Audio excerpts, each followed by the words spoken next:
Hello, BookTube. I thought we'd go through the mail. I got a bit of mail I want to show you. Of course, most of it is books, but I also got a couple of neat other things. One of you sent me a clipping. A very unwise thing to do. Almost as unwise as the standard dictum on this channel, which is don't send me a book. Some of you have done that anyway. It's a very bad idea, but surely clippings are almost as bad. One of you sent me a clipping from a recent London Review of Books. Uh, Rivka Galchen did a piece on the pillow book of st. Donoghue, and of course I subscribe to the London Review of Books, and I know quite a few people who've written for them. They've never come knocking at my door, and of course I snagged this article right away, cut it out, trimmed it, and put it in my copy of the pillow book of st. Donoghue. So this was a little bit extra. But very appreciated. I'm very appreciated that we're all thinking of each other that way. And I also got a card in the mail. Probably the latest Christmas card that I will get from a self-described lurker in Australia. Isn't that adorable? And in the card was a present. I have made no secret of the fact on this channel that I love bookmarks with tassels. Absolutely love them. And this one is fantastic. Do you really need a new book? Yes. If yes, then buy a new book. If no, then you must be mistaken and buy a new book. I think it's just hilarious that those of you who might not be familiar with YouTube terminology. A lurker is someone who religiously watches your videos but never comments, never makes themselves known at all. And I think it's hilarious that on this channel I have lurkers who are perfectly willing to pop up and say, "Hi, I'm a lurker," and then go back to lurking. That's not how it's supposed to work at all. I'm a pettish, thin-skinned snowflake zillennial. I need constant affirmation. So you shouldn't be lurking. You should be popping up all the time to tell me how wonderful I am. But that was the non-bookish mail. And then there's a few packages of bookish mail. Why don't we go through that together and see what we have here. There's some cardboard, but no boxes. And we have an interested bean. The bean is interested. I don't know if she's interested enough to jump or anything. Today has been the day that we have been paying for a bright, sunny, summery weekend here in Boston. We had temperatures were broken, records were broken as far back as records have been kept on Saturday and Sunday for warmth. And today has been gray, unrelievedly, not a hint of sunlight, and much colder, and also seepy. So it hasn't actually been raining, but it's had that seepish feeling of the cold of the moisture, it's like damp just getting in all your joints and bones and whatnot, even though there hasn't been the aesthetic payoff of rain. So today it has been trying for the bean. She really doesn't like Donegal weather. What I still, after all this time, think of as Donegal weather. She really doesn't like slanted sideways rain or the seep of chill or clouds. She likes bright, sunny, blue sky days. So what have we got? Oh, okay, well, this is great, but this is an extra. Okay, fantastic. Well, I get a chance to recommend it again. Now, the last time we saw this book, I don't think I could recommend it because I hadn't read it yet. Now I've read it, and I can wholeheartedly recommend it. You should all read it. It's by Laura Denardis, and it's called The Internet in Everything. There's a digital eye on the cover. This came out on January 7th, and I've not only read it and really liked it, but reviewed it. For a new venue, for a venue in Georgia, they emailed me originally, the books editor there emailed me originally and asked permission to reprint a review that I had written, I think, for the Christian Science Monitor.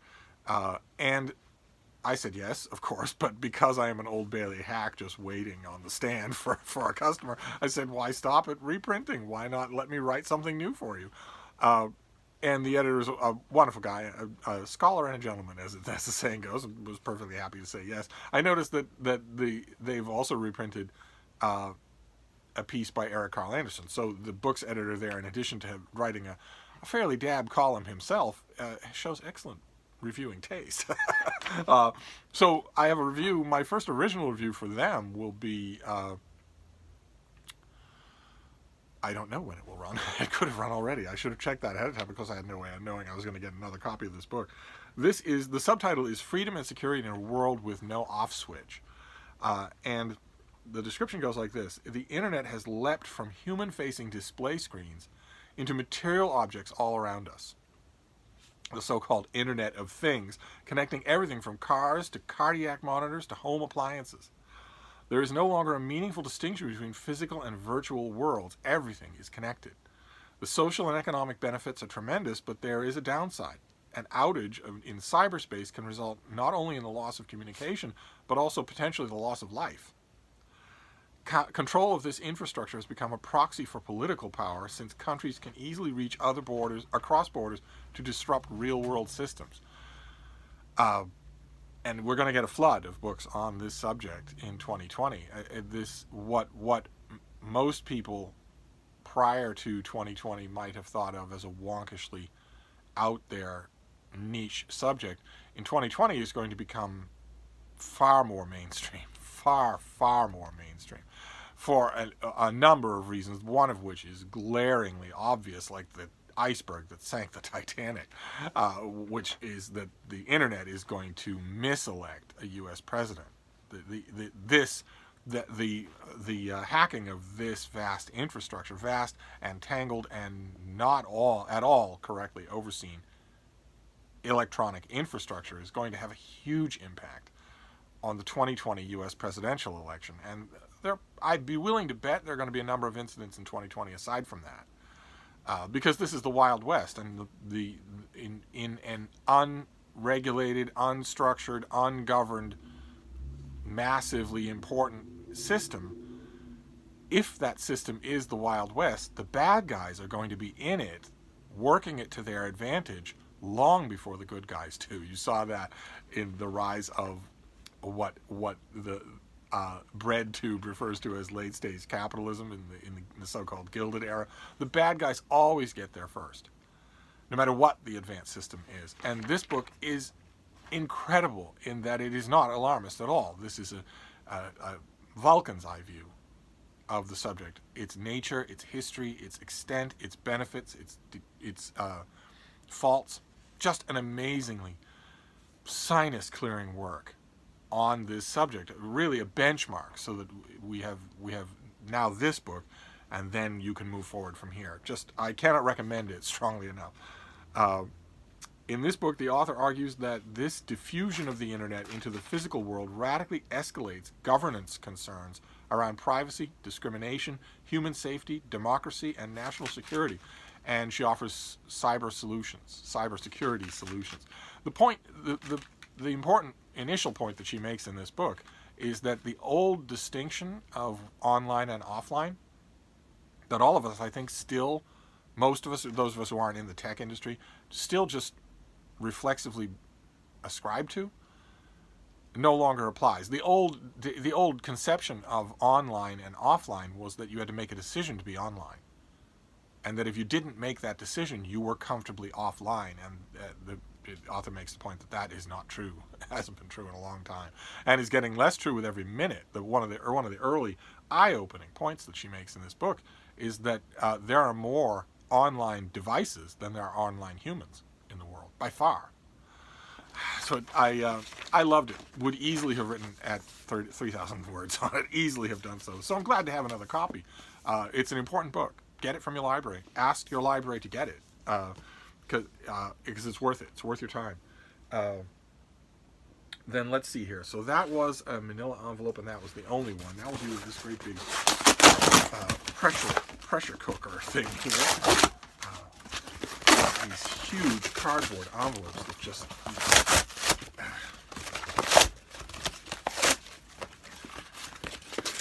So how you been? How's your mother?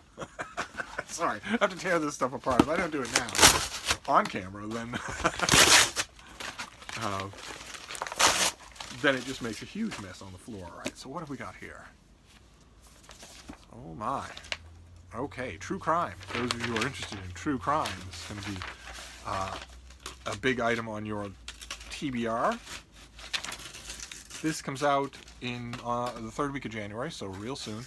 This is by Emma Copley Eisenberg, and it is called The Third Rainbow Girl, The Long Life of a Double Murder in Appalachia.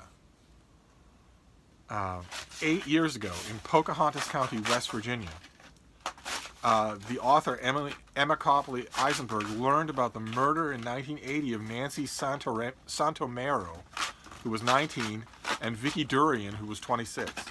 Emma was astonished to learn that their bodies had been found just down a remote country lane from where she was then living.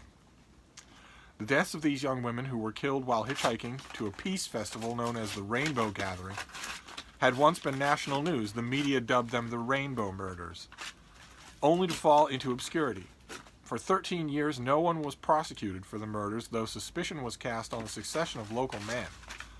In 1993, a local farmer was convicted only to be released when a schizophrenic serial killer named Joseph Paul Franklin, not to be confused with Paul Joseph Watson, this is Joseph Paul Franklin, claimed responsibility. In time, Emma became obsessed with this crime, long unsolved, whose investigation seemed to reflect so much of her adopted community's tensions. She decided she wanted to understand what had happened and what it meant. In this book, she uses the mysterious and misunderstood rainbow murders as a starting point for her account of how these murders can be seen as a trauma experienced on a community scale. Switching between reporting, memoir, and cultural criticism, Eisenberg follows the thread of this crime through the complex history of West Virginia. Forming a searing portrait of America, its divisions of gender and class, and its violence. In so doing, she examines the challenges of stories outsiders tell about Appalachia. Oh my, so does that mean that in one sense that's what the title means? That she's identified with this story so much she becomes the third Rainbow Girl? My. Oh, that sounds incredible. Okay, all right. Great. So this comes out on January 21st. A long unsolved, complex crime in West Virginia. Oh, my. Okay. All right. I suppose this would be an apropos moment as well as any to remind you I love my job. So let's see if we can keep this up. Let's go on to the next one here. We've only got 4 packages, so this won't be a 40-minute video. It won't take forever. Okay. All right. This comes out in early February, first week in February. And this... okay. All right, great. This comes out in the first week of February. This is an author that you all know, or if you know history, then you know this author. This is Paul Strathern. And this is Empire, A New History of the World. Beep. It's 150 pages, soaking wet, with rocks in its pockets. But it's a new history of the world. Eminent historian Paul Strathern opens the story of empire with the Akkadian civilization, which ruled over a vast expanse of the region of ancient Mesopotamia, then turns to the immense Roman Empire, where we trace back our Western and European roots. Next, the narrative describes how a great deal of Western classical culture was developed in the Abbasid and Umayyad caliphates. Then, while Europe was beginning to emerge from a period of cultural stagnation, it almost fell to a whirlwind invasion from the east, at which point we meet the emperors of the Mongol Empire. Combining breathtaking scope with masterful narrative control, Strathern traces these connections across more than 4 millennia and sheds new light on these major civilizations, from the Mongol Empire to the Yuan dynasty, to the Aztecs, to the Ottomans, through the most recent and biggest empire, the British, Soviet, Russia, and American, charting 5,000 years of global history in 10 lucid chapters. Empire makes comprehensive and inspiring reading to anyone fascinated by the history of the world. So his history of the world is 250 pages shorter than his history of the Borgia family. Steve is skeptical. But if this is in reality, regardless of how Pegasus Books is marketing it or branding it, if this is in reality a series of Strathern's sort of informal, anecdotal musings on the natures of these empires, then that's fine. That's one thing. If this is actually meant to be a comprehensive history of the world through the history of empire in 150 pages, then I don't know. I'll have to read it and see. I'll have to read it and see. But if it really is that, I'm going to be hard pressed not to think while I'm reading it about everything it's leaving out. I mean, there's a reason why world histories tend to be long. But anyway, let's move on to this last one. It's a floppy package that's flaking asbestos. It's barely reached me in one piece. And I'm trying not to get any more junk than need be. Let's see what we have here. Oh my god. Oh no, Frida, don't come anywhere near this. This is really bad. Oh my. No. Stay away from that. Stay away from that. What was worth all this lung cancer? Oh no. A double. Another double. Okay, so no, get away from there. We start and finish this mail haul with a double. This is Daniel Todman. This is Britain's War, 1942 to 1947. A gigantic thing. This still doesn't have a finished finished copy cover. But this is 900 pages long. Yeah, this is 900 pages long, and this comes out, I think, in February. March. This comes out in early March. This is the second volume in his sweeping history of Great Britain and World War II. As in the first volume, the author highlights the interconnectedness of the British experience in this moment and others, focusing on its inhabitants, its defendants, and its wartime leadership. He explores the plight of families doomed to spend the war struggling with bombing, rationing, exhausting work, and above all, the absence of their loved ones and the uncertainty of their return. So I need to find out if I have the first one, which was called Britain's War into Battle, or if they're going to reprint it. I need to find out.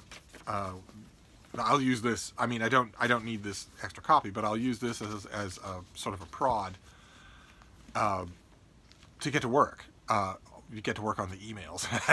Go on the emails and find out what the story is with the first volume. Is the paperback coming out? Is the paperback scheduled? Can I get a copy of the paperback? That sort of thing. So there you go. That is the mail. So I got a wonderful cover from poor fire-ravaged Australia and a tessellated bookmark all about buying books. Very, very apropos for 2020 and my vow to buy lots of books in 2020. And then the books. We got Britain's War. This is Todman, Volume 2. So we have a 2-volume history of Britain during World War II, in the lead-up and in the immediate aftermath. We have A New History of the World by Paul Strathern, which is as long as the footnotes for this book. We have The Third Rainbow Girl, about a notorious double murder in Appalachia. And we have The Internet in Everything by Laura Denardis. Really definitive account of where we stand right now with the Internet of Things. Very important stuff. Don't believe for a minute that it doesn't affect you. It affects you. And the more you know about it, the better. So request it from your library, or if you're flush, go and get it at your bookstore. So there you go. That was the day's mail. I'm going to wrap this up before we get to 40 minutes, but I will be back. Thank you, BookTube.